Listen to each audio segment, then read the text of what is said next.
got the spindle off. I'm gonna take these off. They got C-clips, but there's no, they don't have the holes in them, so we're gonna have to pick them out of there.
And you can see mine were pretty well falling apart. I don't know what these rings are doing here, seals of some sort or some shit, but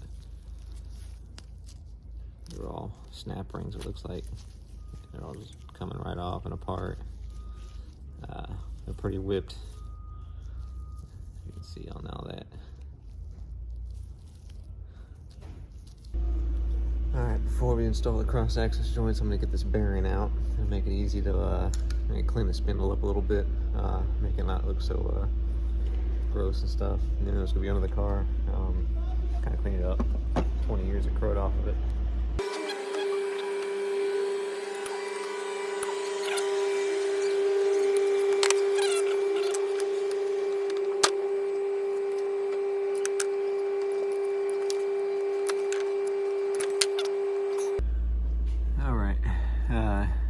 That bearing's a motherfucker. Obviously I haven't put the fucking hub back in. But I went ahead and started doing this. The cross-axis joints here. I got the first one done. There's some work that needs to be done on these things to get them in there, as I say in the instructions. So I wanted to get one done first. So I'm going to show you exactly what I did. First off, I want you to clean all this shit out in here. Brake cleaner, some shit like that. So.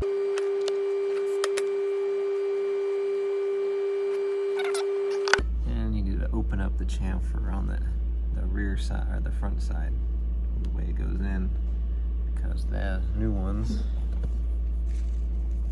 are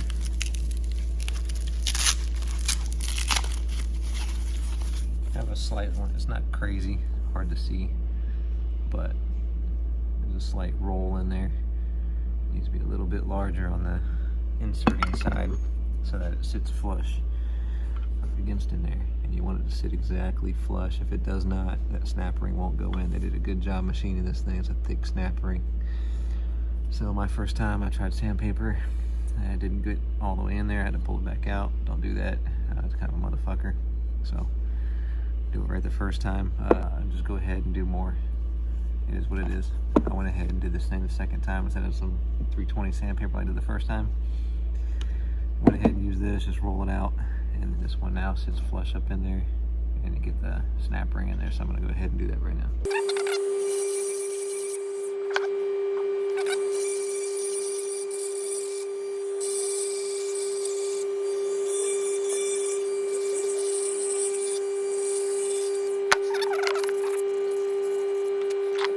See in there, that's the new one. That's the original side. Good touch. So Same removal tool. They say to put it in until you can no longer see that. I guess they want you to get it in and start it up straight. I had to tap it a little bit. Works. Make sure you go nice and easy on it. Work your way around. They give you green Loctite, which they want you to put inside there and on here. So go ahead and spread some of that around inside of there, and spread some on here.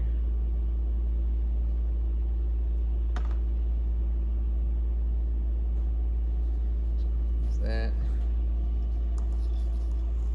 Make this easy. Just sit down. Got a trash can right here.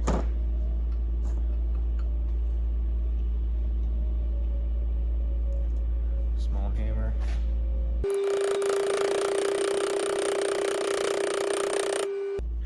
To be fair, if you absolutely had to, you might even be able to fucking work that bitch all the way down with this thing. It'll take a little while though. Unless got it in there. Groove is no longer visible, just as they say in the instructions. I'm assuming just to help you get in and start it straight.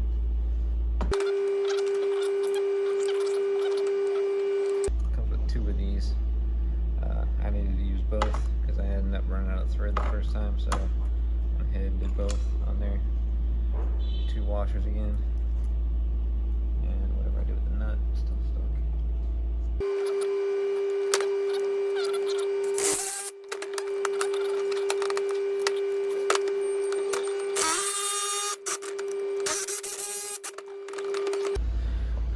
Alright, I got it in all the way. Like I said, these things are a very tight fit. Test this before you take it all back apart. Just see if that fits in there. Make sure that is tight against the spindle.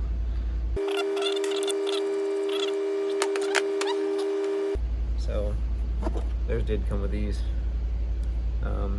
It is nice for a regular person who probably doesn't have them. They are kind of cheap. It is what it is. These holes are a little, prongs a little small compared to the ones that I was using. These are going to grab it much better. Snap on, they also are angled so they go out and hang on to it much better. I haven't used these.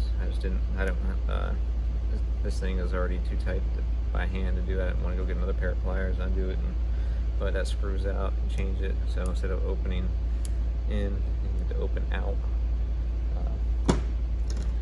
So again, I already had these out. The snap-on ones are a lot easier. You push the button, change it either way. So I went ahead and used these. Not a major part in this, but just so you know, go ahead and put your guys in there. And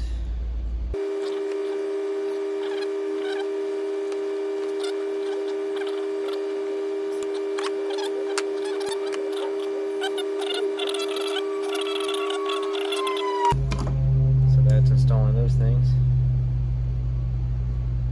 See what it takes to get this motherfucker back in. One thing to note on this thing that I didn't get before, make sure these C-clips here, they are kind of machined, basically a stamp piece. So one side's very flat, machine, hard corner, the other side's pretty rounded.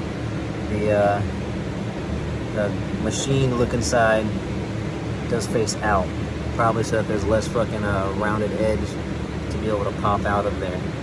So the rounded side goes towards the spindle, as it can't really go that way. So the hard corner goes inside to catch into the joint there, so that it can't fucking pop out. That is a big key part there. Make sure you do that. I put them all in the other way the first time. Just like a washer, just looks better. The machine part usually in, but this is more of a structural thing. So make sure you do that. That is in the instructions for doing so. I wanted to point that out. And that's the main thing on the spindle. So part 3 coming up. We'll work on all the other shit that we had going on here and get this thing done.